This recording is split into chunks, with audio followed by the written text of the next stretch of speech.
So question number कौन सा था? एग्जाम्पल 7 बन गया है क्या? इसका एक पार्ट तो हम लोग कर चुके थे। दूसरा यस सर। पार्ट कैसा लग रहा है? क्या टफ लग रहा है क्या? No sir. Just formula putting है ना? Yes formula sir. रखो, आंसर ले लो।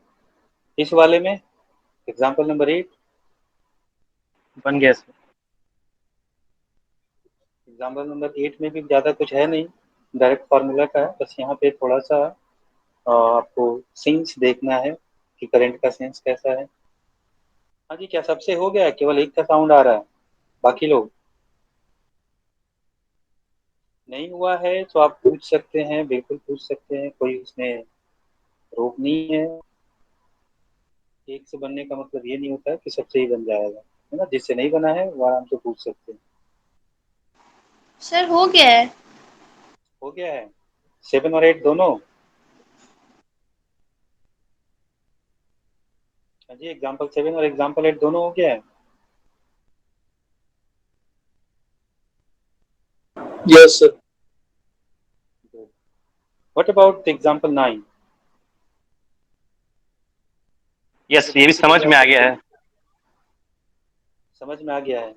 इसमें देखो क्या है सवाल, ये सवाल बहुत ही सिंपल है, बट इसमें बस एक जो है कॉन्सेप्ट यहाँ पे इंट्रोड्यूस किया है।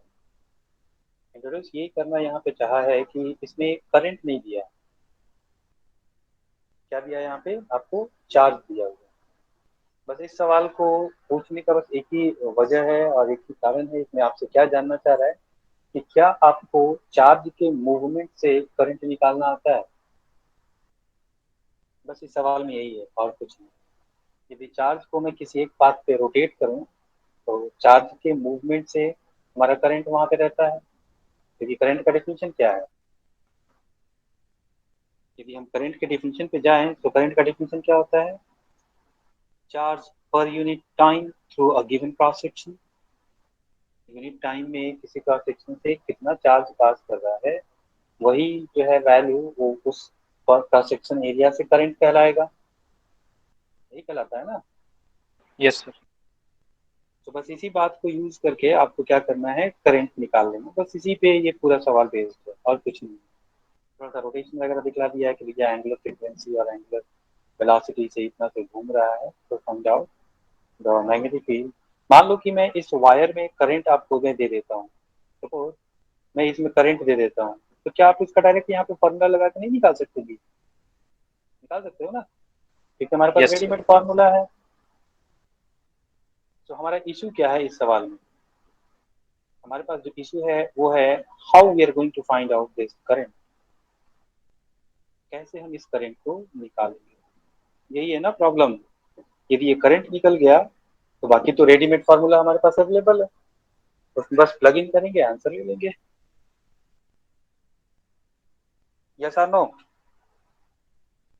तो सवाल में ऐसे ही आपको टेस्ट मिलेंगे, चीजें सब वही रहेंगी, थोड़ा थोड़ा इधर से उधर किया रहेगा। सिर्फ को कैसे बनाएंगे हम, और इसका फार्मूला हम लोग कैसे डिराइव करेंगे। सो स्टार्ट करते हैं class.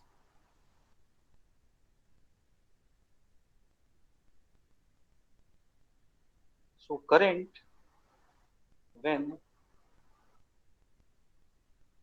Charge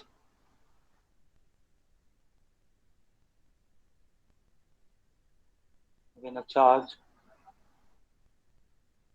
q is rotating with angular velocity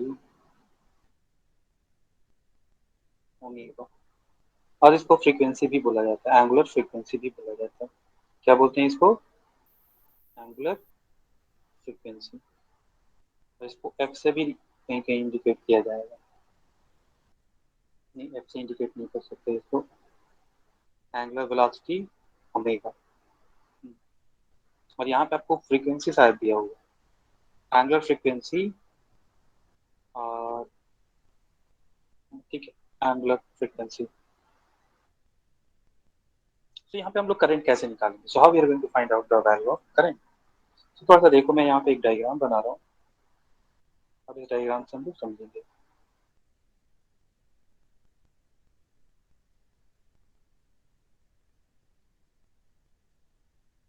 तो ये एक क्रॉस सेक्शन में मान लेता हूँ, है ना, और कोई एक चार्ज मैं यहाँ पे ले लेता हूँ, जैसे द चार्ज इज क्यू।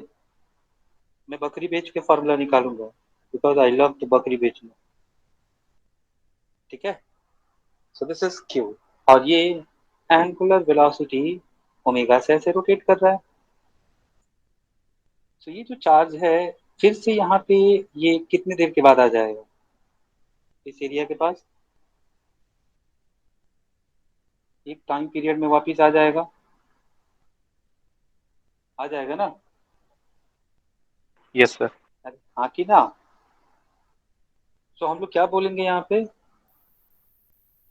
लिखेंगे क्या कि सिंस टी टाइम में, since in time capital T Q charge flows, yes और नो?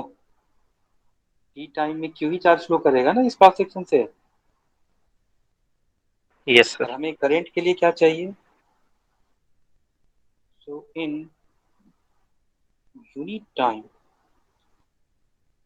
यूनिट टाइम में कितना चार्ज पास करेगा? Q by T charge flows. So this is nothing but your current, yes और no? क्योंकि unit time में किसी given cross section से जितना चार्ज पास करता है वही जो है हमारा करंट होता है। नहीं, यस सर। सो हमारे पास करंट का फॉर्मूला क्या आ गया? So I can write I is equal to Q by T, and what is the formula for T with respect to this omega? Is it 2 pi by omega? और frequency के term में देखें तो क्या लिखते हैं? 1 बाय एफ, पढ़ा है ना? Yes sir. यदि इस वैल्यू को हम लोग यहाँ पे सब्स्टिट्यूट करें तो एक फार्मूला क्या बन जाएगा हमारा? I is equal to 1 by T, है ना? तो टी का लिखेंगे 1 by F, so this is nothing but Q into F. दूसरा फार्मूला क्या बन जाएगा? I is equal to Q into omega by 2 pi, yes और no? Yes sir. Yes sir. बस इतना ही आपको यूज करना है। तो ये आपको क्यू दिया हुआ है, फ्रीक्वेंसी आपको दिया हुआ है, जस्ट यूटिलाइज दिस फ्रीक्वेंसी और omega and find out the current. और जैसे ही आपका करंट निकलेगा, आप क्या कर सकते हो? जैसे ही आपका करंट निकलेगा, यहाँ पे करंट निकल गया ये, तो करंट निकलेगा तो आप आसानी से यहाँ पे क्या निकाल सकते हो? मैग्नेटिक फील्ड भी निकाल सकते हो। कौन सा फार्मूला? ये वाला फार्मूला, है ना? क्या होता है formula? Mu naught I R square two R square plus x square to the power 3/2। क्या ये फार्मूला होता है? म्यू पता है, आर पता है, एक्स पता है। This is your x, this is your R, और आर हो गया, एक्स हो गया, आई, आई हमें निकालना था, आई हमने यहाँ से निकाल लिया। दिखाई दे रहा है? Q F Q into omega by 2 pi. Clear? अब इसी सवाल को जो है यस सर। नीचे में चेंज किया हुआ है कि हमने इस रॉड के चार्ज को हाफ कर लिया। तो चार्ज आपका जो रॉड है, रॉड का लेंथ कितना है? 0.6, और आधा आधा चार्ज हमने इसके दोनों एंड पे रख लिया, और अब इसको हम रोटेट कर रहे हैं इसके मिड पॉइंट से। सो what is the radius now? 0.3। अब बात आएगा कि ठीक है, मैं इसको एक सर्कल पे ले लूँ, तो मैं अभी इस क्रॉस सेक्शन पे लेता हूँ, तो ये क्यू जो है ये तो आएगा टी समय में, और ये क्यू भी आएगा ना टी समय के बाद। मतलब अब जो है यस सर। टी समय में अभी भी कितना चार्ज पास करेगा? Q by two plus Q by two. T by two में ये आएगा, फिर अगले टी बाई टू में ये भी आ जाएगा। तो टोटल चार्ज कितना पास करेगा? फिर से टी टाइम में क्यू ही चार्ज पास कर रहा है, तो फिर करंट हमारा क्या आएगा? सही आएगा। क्लियर है?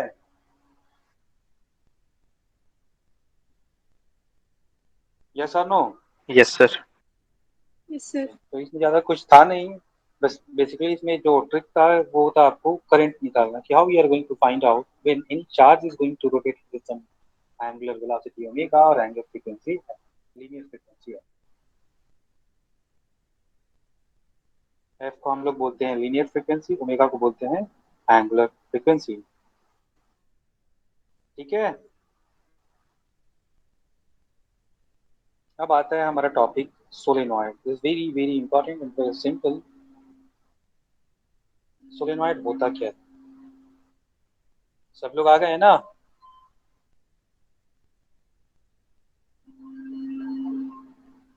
अब सब लोग रिलैक्स मत हो जाना कि चलो क्लास छूट जाएगा तो रिकॉर्डिंग तो रहेगा ही।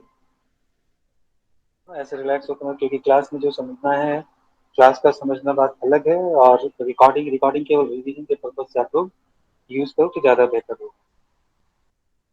और अपने दोस्तों में भी शेयर करो जितना शेयर कर सकते हो। चलिए हम लोग स्टार्ट करते हैं। सोलेनॉइड होता क्या? हम लोग क्या लेते हैं, एक सिलेंडर लेते हैं।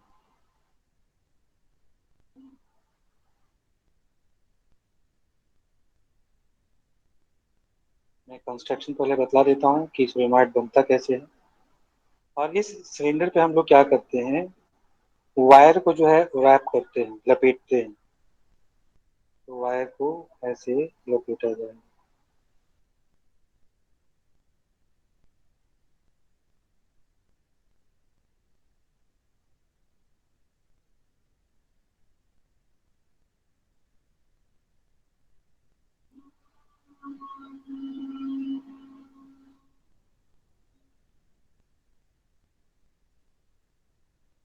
समझ में आ रहा है?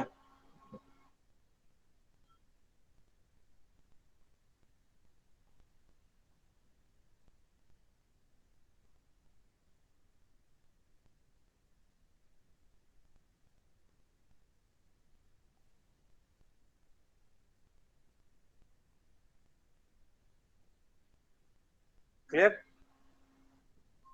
तो एक सिलेंडर पे हमने क्या किया, वायर को ऐसे रैप कर दिया, और यही जो रैपिंग है, जो वायर का स्ट्रक्चर है, इसी को क्या बोलते हैं हम लोग, सोलेनॉइड। क्लियर? डेफिनेशन में ज्यादा कुछ है नहीं। एक ऐसा है कॉइल आपका बना रहा है, तो ऐसे कॉइल को हम लोग क्या बोलते हैं, सोलेनॉइड। और ये जो लेंथ रहेगा हमारा सोलेनॉइड का, दिस इज लेट्स से, ठीक है। अब इसमें हम लोग क्या करेंगे, करंट फ्लो कराएंगे इस वायर में। तो देखो तो कैसे करंट जाएगा, क्या ऐसे जाएगा, यहाँ से ऐसे जाएगा, ये फिर वापस आएगा, फिर वापस आएगा, क्या ऐसे ऐसे करंट फ्लो करेगा? Yes, sir. और यहाँ से करंट फिर वापस निकल जाएगा। Let's say this current is I. तो देखो तो क्या ये एक कॉइल बनेगा? यदि मैं इसमें से एक रिंग की बात करूं तो क्या ये एक ऐसा कॉइल है?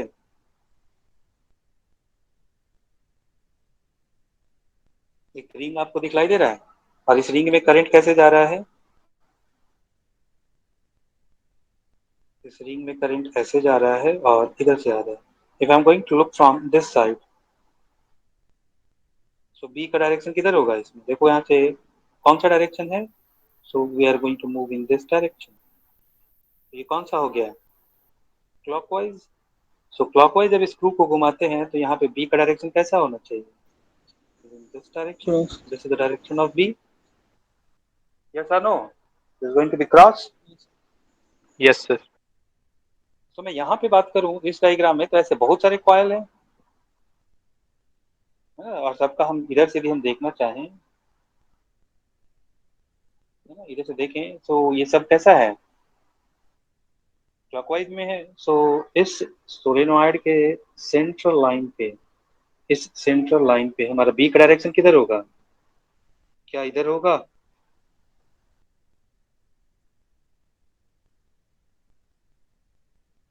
यस और no? We don't know the value of Yes, sir. B, अभी केवल इंक्लूजन निकाल रहे हैं कि बी यहाँ पे एग्जिस्ट करेगा या नहीं करेगा। तो ऑब्वियसली यहाँ पे इसके अंदर में बी होगा, इसका सेंट्रल लाइन पे, क्योंकि हम लोग जानते हैं कि कॉयल में यदि करंट आपका रिंग में करंट यदि पास करता है तो इसके कारण इसके एक्सियल लाइन पे बी होता है और उसका फॉर्मूला अभी हमने ऊपर में लिखा था, B is equal to mu naught I R square by two R square plus x square to the power 3/2। Yes और नो? Yes, sir.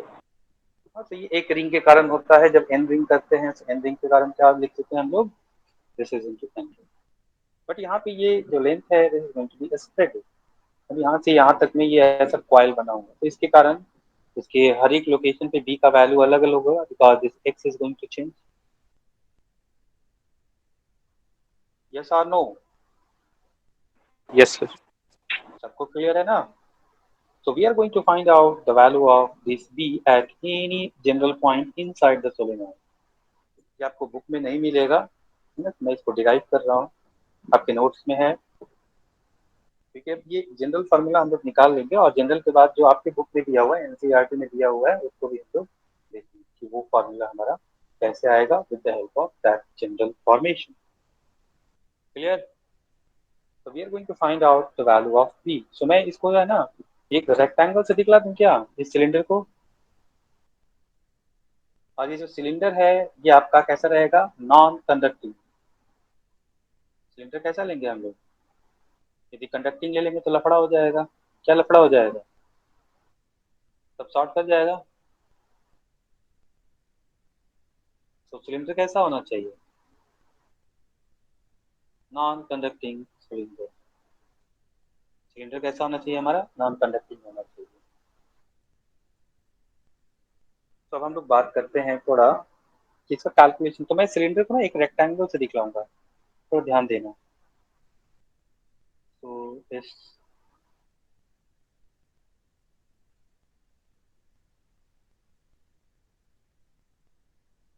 क्योंकि सामने से देखोगे तो सिलेंडर कैसा दिखलाई देगा, ऐसा ही दिखलाई देगा ना।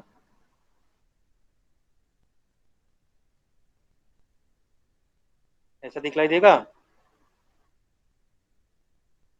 Yes, sir. This is the axis of the cylinder. और मैं मान के चलता हूँ कि यहाँ से इस पे वायर जो है, मैं वायर नहीं दिखला रहा हूँ क्योंकि फिर फिगर जो है वो गंदा हो जाएगा। ठीक है, तो मैं यहाँ से मान के चल रहा हूँ कि यहाँ पे करंट जो है इन कर रहा है और यहाँ से करंट आउट हो रहा है। क्लियर?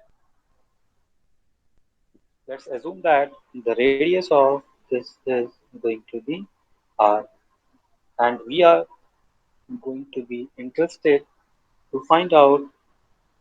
तो हम लोग केवल और केवल एक्सियल पॉइंट पे निकालेंगे, इधर उधर नहीं निकालेंगे। ठीक है, जिसका एक्सियल लाइन है इसी एक्सियल लाइन पे हमारे जो है अपन लोगों को अपने सिलेबस में यही नहीं पढ़ना है, इससे ज्यादा नहीं पढ़ना। सो एक्सियल लाइन पे कोई भी पॉइंट एक हमने पी ले लिया और इस पी पे हमें क्या करना है, we have to calculate the B.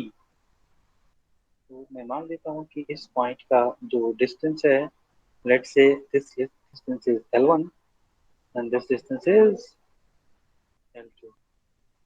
Clear? कोई दिक्कत? No, sir. मैं यहाँ पे एक और चीज मानूंगा कि मान लिया स्मॉल एन जो है वो है मेरा number of turns per unit length.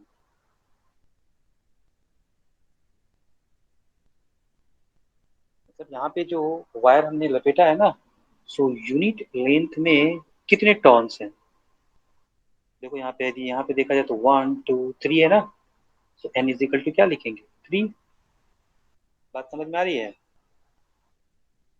तो ये एन क्या इंडिकेट कर रहा है, एन इंडिकेट कर रहा है कि number of turns unit length में, इसका यदि सोलेनॉइड का यूनिट लेंथ लेते हैं तो उस यूनिट लेंथ में कितने हमारे टर्न्स जो है वो एग्जिस्ट करते हैं। बात समझ में आ गया? हाँ जी, Yes, sir. किसी को कोई Yes, sir. परेशानी इसमें? अब हम लोग क्या करेंगे, अब चूंकि यहाँ पे हर एक रिंग जो है उसका लोकेशन अलग अलग है। यहाँ पे मान लो कि यहाँ पे मेरा कोई पॉइंट पी है, सो इस रिंग का लोकेशन यहाँ से कुछ और है। इस वाले रिंग का यदि मैं लूँ तो इस वाले रिंग का लोकेशन यहाँ से कुछ और है। अगला ये रिंग लूँ तो इसका लोकेशन यहाँ से कुछ और है। सो हर एक रिंग जो है अलग अलग डिस्टेंसेस पे है, तो डायरेक्ट कोई हम फॉर्मूला नहीं लगा सकते, है ना। It's a case of variable. तो यहाँ पे क्या लगाएंगे हम लोग, क्या लगेगा, किस मेथड से निकालेंगे? हमारे पास एक ही चीज मिल जाता है, बच जाता है ऐसे केसेस को हैंडल करने के लिए। कौन सा केस बचता है? Integration. Yes, so we have to apply integration. सो हम लोग क्या करेंगे, एक छोटा सा जो है ना एक रिंग ले लेंगे और उसके कारण निकालेंगे और फिर उसको हम क्या करेंगे, इंटीग्रेट कर देंगे, निकल जाएगा। यस और नो? सो मैं क्या करता Yes. हूँ, मैं यहाँ पे एक स्ट्रिप लेता हूँ और यहाँ से मैं एक्स डिस्टेंस पे इसको लेता हूँ और इस स्ट्रिप का थिकनेस में मान लेता हूँ dx। क्लियर? Yes, sir. तो इस स्ट्रिप में मेरे कितने रिंग एग्जिस्ट करेंगे, कितने रिंग्स होंगे? तो हमें तो दिया हुआ है कि देखो भैया यूनिट लेंथ में आपके पास कितने रिंग्स हैं, कितने टर्न्स हैं, एन टर्न्स है। तो dx लेंथ में कितने टर्न्स होंगे, number of turns in dx length कितना हो जाएगा? क्या हम एन dx लिख सकते हैं? Yes, sir. लिख सकते हैं ना? अब इस एलिमेंट के कारण, इस रिंग के कारण यहाँ पे क्या हम मैग्नेटिक फील्ड लिख सकते हैं फॉर्मूला? तो क्या मैं लिख सकता हूँ magnetic field due to this strip, strip नहीं लिखेंगे, due to dx length of, dx length of ring, क्या लिखेंगे? सो एक रिंग के कारण हमारा क्या होता है formula, let's call this as db। So क्या लिखते हैं हम लोग, mu naught I R square by 2 R square plus x square to the power 3/2। क्या ये फॉर्मूला यूज किया आप ऊपर में? Yes, sir. Yes sir. ये फॉर्मूला होगा ना इसके कारण यहाँ पे। अब एक टर्न के कारण इतना दिखता है, तो एन टर्न के कारण कितना हो जाएगा, dx में कितने टर्न्स हैं, इतने टर्न्स है, तो इतने टर्न्स के कारण कितना बी फील्ड होगा इनटू एन dx। यस और नो?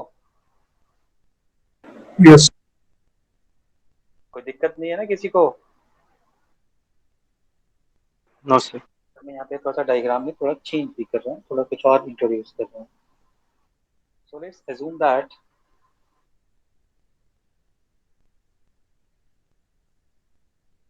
दिस एंड बंदा हो गया।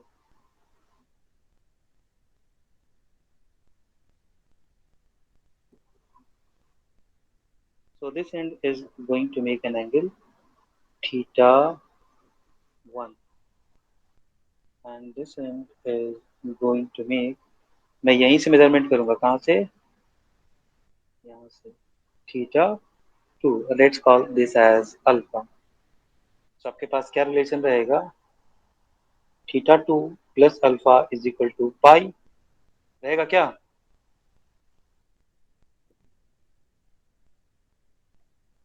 रहेगा ना? अरे यस कोई सर। बोल नहीं रहा है। तो चलो अब हम लोग यहाँ पे इसको, यहाँ पे लिखेंगे net magnetic field at point P due to solenoid. So net magnetic field at point P due to solenoid. So this is nothing but B is equal to integral of dB। और देखो यहाँ पे क्या क्या constant है, यदि मैं इसको इंटीग्रेशन में एक बार लिख लेता हूँ।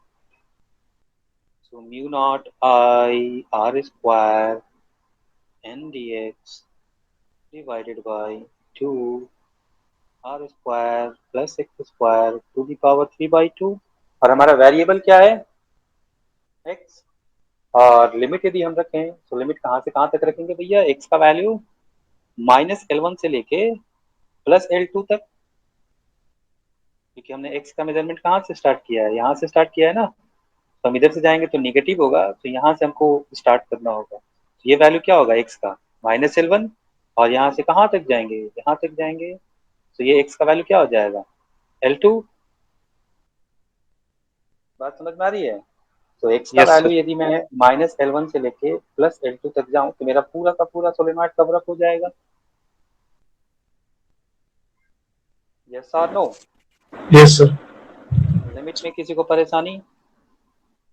समझो तो just No, substitute sir. -L1 to +L2। Clear? बड़े आराम से इंटीग्रेशन को लेकर चलेंगे, कोई दिक्कत नहीं होनी चाहिए, सारी बातें एकदम से क्रिस्टल क्लियर होनी चाहिए। तो देखो अब इसमें से कुछ जो कांस्टेंट टर्म है जिसको इंटीग्रेशन से कोई लेना देना नहीं है ना, तो उसको हम लोग इंटीग्रेशन से बात क्योंकि लेना देना ही नहीं है। सो म्यू नॉट, इसको क्या फर्क पड़ता है, आई क्या फर्क पड़ता है, आर स्क्वायर क्या फर्क पड़ता है, स्मॉल एन क्या फर्क पड़ता है, नीचे में 2 क्या फर्क पड़ता है, कुछ नहीं। तो हमारे पास क्या बच जाएगा यहाँ पे, dx by R square plus x square to the power 3/2 -L1 to +L2। Physics हमारा क्या हो गया, फिजिक्स हमारा यहाँ पे खत्म होता है। अब यहाँ से क्या शुरू होता है, Maths. अब यहाँ से हमारा गणित शुरू होता है। अब इसका इंटीग्रेट करके हमको रिजल्ट चाहिए, अब इसको इंटीग्रेट करना है। So how we are going to integrate this expression. देखो यहाँ पे हम यूज करेंगे मेथड ऑफ सब्स्टिट्यूशन, है ना। तो मेथड ऑफ सब्स्टिट्यूशन यूज करके हम इसको जो है सॉल्व करेंगे। सो कैसे क्या सब्स्टिट्यूट करेंगे, मैंने सब्स्टिट्यूशन भी बतलाया है आप लोगों को। तो यहाँ पे R square plus x square दिखा रहा है, कौन सा फॉर्मेट दिखलाई दे रहा है यहाँ पे। यदि हम ट्रिगोनोमेट्रिक सब्स्टिट्यूशन करें तो एक्स को क्या मान सकते हैं,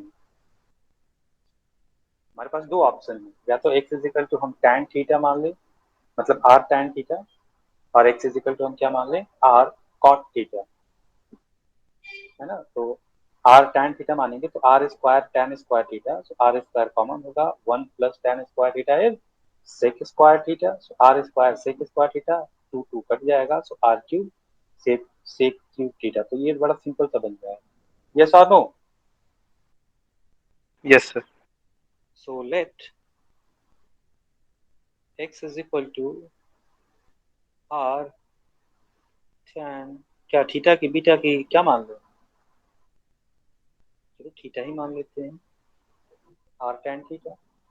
तो हमें dx को भी रिप्लेस करना होगा, तो dx को थीटा के टर्म में रिप्लेस करेंगे तो इसको क्या करना होगा, we have to differentiate it.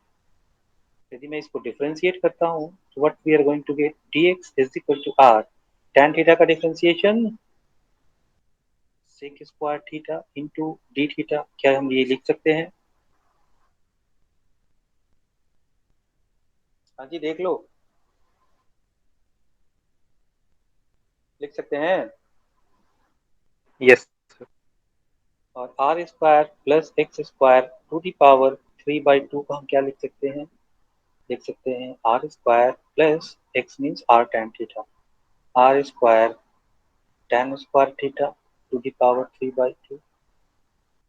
यहाँ पे हम कॉमन ले लें आर स्क्वायर तो बच जाएगा 1 plus tan square theta to the power 3/2। थोड़ा और आगे बढ़े तो 1 प्लस tan स्क्वायर थीटा का फॉर्मूला हम लोग जानते हैं, R square sec square theta. थोड़ा और आगे बढ़े हम इसको ऐसे लिख सकते हैं, आर सेक थीटा का whole square into 3/2, this 2 2 cancel. थोड़ा और आगे बढ़े तो R cube sec cube theta. क्या लिख सकते हैं, Yes, sir. किसी को कोई तकलीफ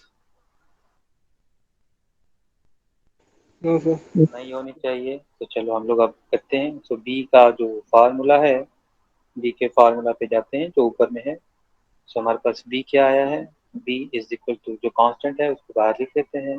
सो कांस्टेंट हमारा क्या है, mu naught I R square, मैं इसको ऐसे लिख लेता हूँ, mu naught N I R square by 2 integral. मैं लिमिट अभी हटा देता हूँ बिकॉज हमने अभी जो है ना सब्स्टिट्यूशन कर लिया है। जब हम फिर से बैक अपने एक्स के टर्म में लिखेंगे तब लिमिट रख लेंगे, ठीक है। तो अभी ऊपर में है dx, तो dx का वैल्यू क्या आया है, r sec square theta d theta.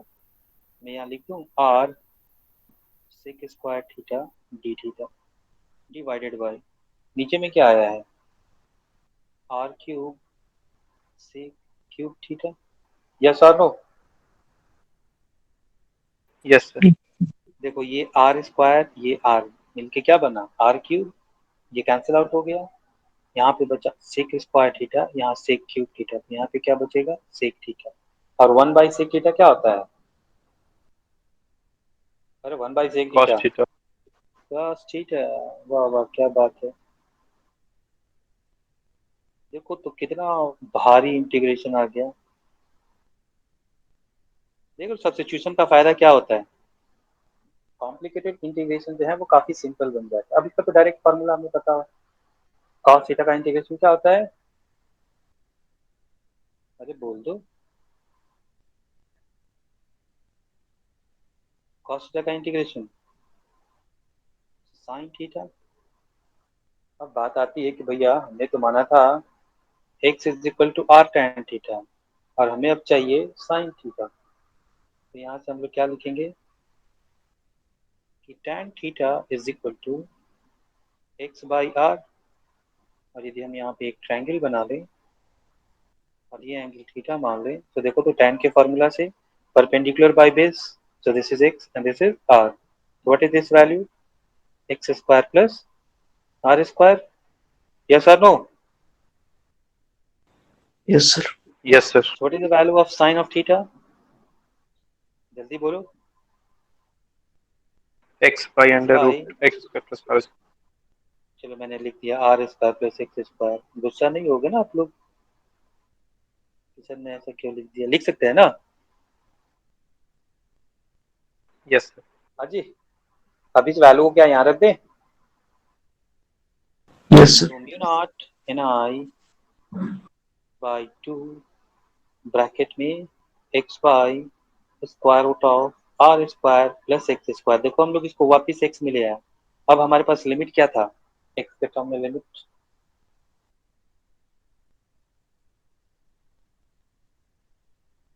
Minus,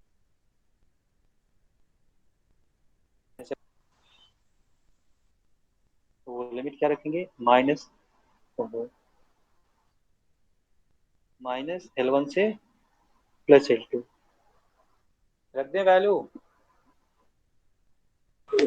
Yes, sir. You not N I by to, पहले अपर लिमिट रखेंगे, तो एक्स का वैल्यू क्या रखेंगे, L2 by square root of R square plus L2 square, और फिर माइनस एक्स का value क्या रखेंगे, minus L1 by square root of R square plus L1 square, नहीं, Yes, sir. and this is going to be mu naught ni by 2 L2 by square root of r square plus L2 square, और ये minus minus plus L1 by square root of r square plus L1 square. Yes और no, यहाँ तक के formula में किसी को कोई परेशानी है तो बतलाओ। ये हमारा एक फॉर्मूला आ गया, मतलब सोलेनॉइड के किसी भी पॉइंट पे हम लोग क्या कर सकते हैं, बड़े आराम से लिख सकते हैं। तो कोई पॉइंट दिया रहेगा तो आपको L1 और L2 पता रहेगा, आर पता रहेगा, एन पता रहेगा, आई सब कुछ पता रहेगा, तो आप डायरेक्ट निकाल सकते हो। Yes, sir. क्लियर? तो ये हुआ जनरल फार्मूला। अब इसको थोड़ा सा और सिंप्लीफाई करते हैं, याद रखना कैसे इजी होगा। थोड़ा बैक हम अपने डायग्राम पे आते हैं। तो देखो तो यहाँ से मेरे को बतलाओ कि व्हाट इज, मैं इसको दूसरे कलर पे ले लूँ, दूसरा कलर कौन सा ले लूँ, ये वाला दिखलाई दे रहा है, नहीं दिखलाई दे रहा, थोड़ा और कोई डार्क कलर लेता हूँ, ये वाला दिखलाई दे रहा है, दिखलाई दे रहा है ना? Yes, sir. चलो अब यहाँ पे बतलाओ what is the value of cos theta 1, diagram दिख रहा है, जिसलेन Yes, sir. इस ट्रायंगल की बात कर रहे हैं हम लोग, तो this angle is of theta 1, So what is cos theta 1? So this length is your L1 and this is R. So what is this length? Square root of R square plus L1 square. Yes or no? Yes, sir. So what is cos theta? Cos theta 1. Is it L1 by square root of R square plus L1 square? Yes, Nahi. sir. And what is cos alpha? This cos alpha is for a triangle. So this length is your L1. Oh, I'm so sorry. This is L2. This is L2. L2. थोड़ा गड़बड़ हो गया ना, इधर में theta 1 ले लिए हैं, इधर में L2 ले लिए। क्या करें, चेंज कर दें क्या? थीटा 1 के साथ Yes, L1 sir. रखते तो ज़्यादा अच्छा होता। नहीं, मैं थोड़ा नाम चेंज कर रहा हूँ, देख लो, क्योंकि थोड़ा ना मैच नहीं कर रहा है नाम के साथ। तो L1 मान लेता हूँ और इसको L2 मान लेता हूँ। तो थीटा 1 L1 ठीक है, थीटा 2 L2। हाँ, वेरी गुड। तो अभी मेरा यहाँ पे जो एक्सप्रेशन आया था,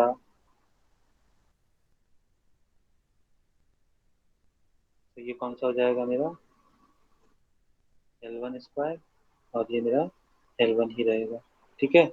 और यहाँ पे हम फिर से लिख सकते हैं L1, और यहाँ पे हम फिर से लिख सकते हैं L1 स्क्वायर cos थीटा। तो थोड़ा सा एक्सप्रेशन में कहाँ जहाँ जहाँ चेंज हुआ है, so let me do the same change. थोड़ा सिंक्रोनिज्म बना रहेगा। तो यहाँ पे सबसे पहला चेंज हमारा यहाँ पे आएगा इंटीग्रेशन में। कहाँ से कहाँ तक करेंगे हम लोग? L2 से L1, ठीक है। Yes, sir.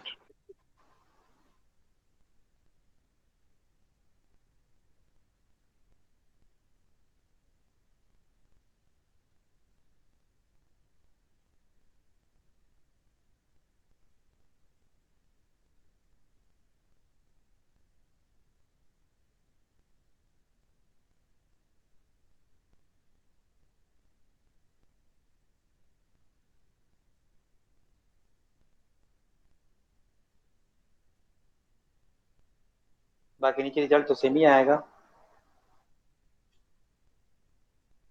Yes, sir. ठीक है। चलो अब आगे हम लोग अब यहाँ पे कर लेते, थोड़ा सा जो है ना सीक्वेंस में रहेगा तो मेमोराइज करने में भी आसान रहेगा। Theta 1 L1। So what is cos alpha?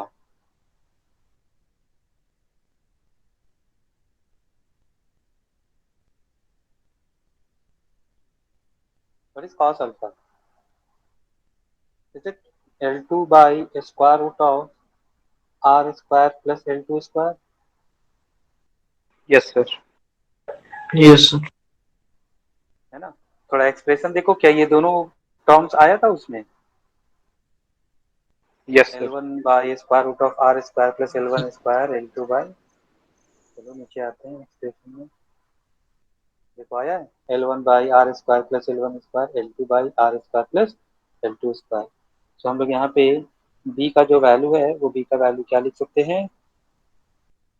b का वैल्यू लिख सकते हैं हम लोग mu naught ni by 2, and this is going to be cos theta 1 plus cos alpha. Yes or no? Yes, sir. Yes, sir. थोड़ा और ऊपर जाते हैं, यहाँ से देखो what is alpha?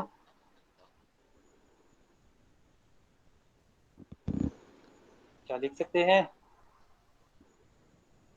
Yes, sir.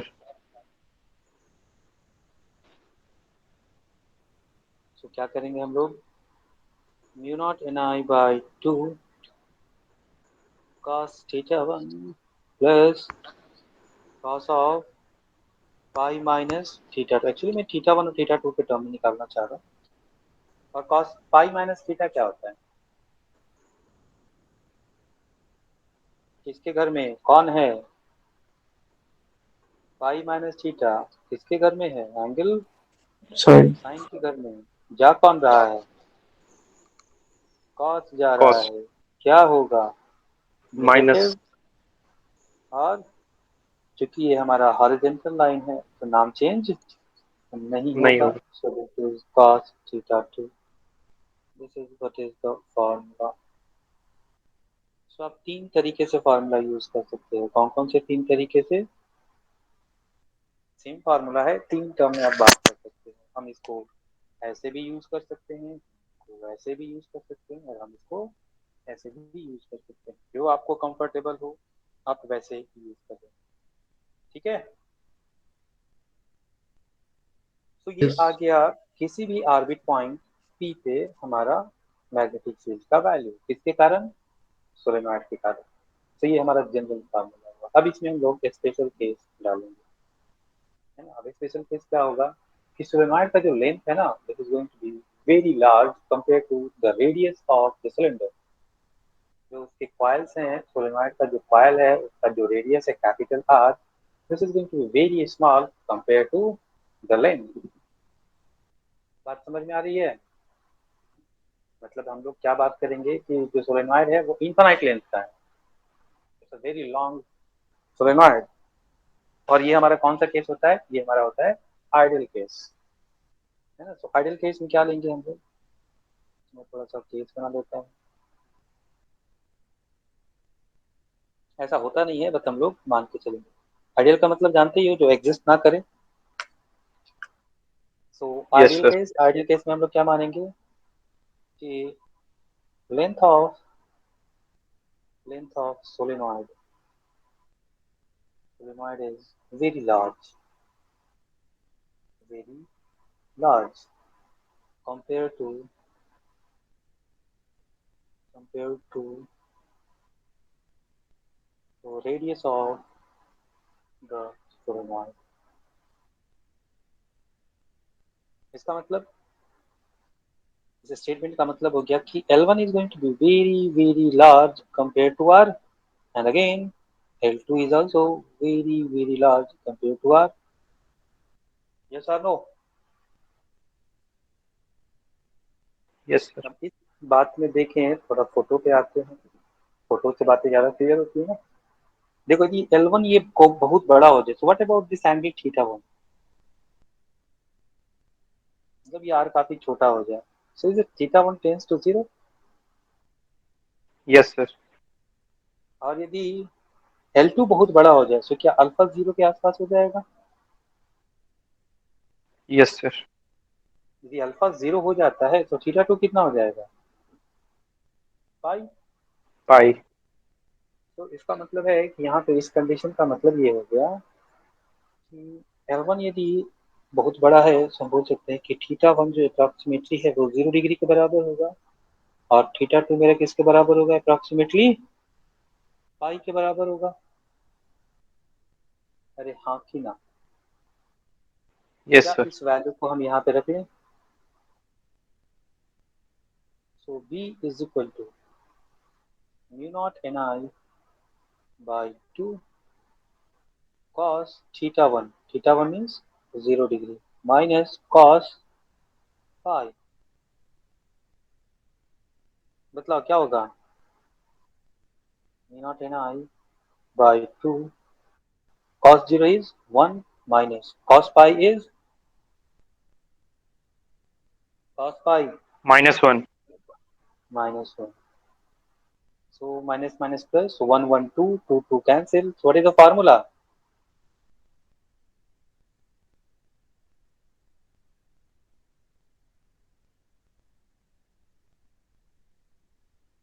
B is equal to mu naught Ni। Clear? Yes, sir. हाँ जी।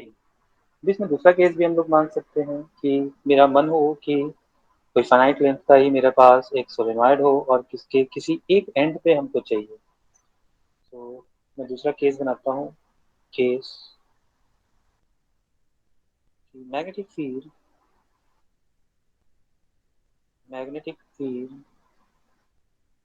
Eight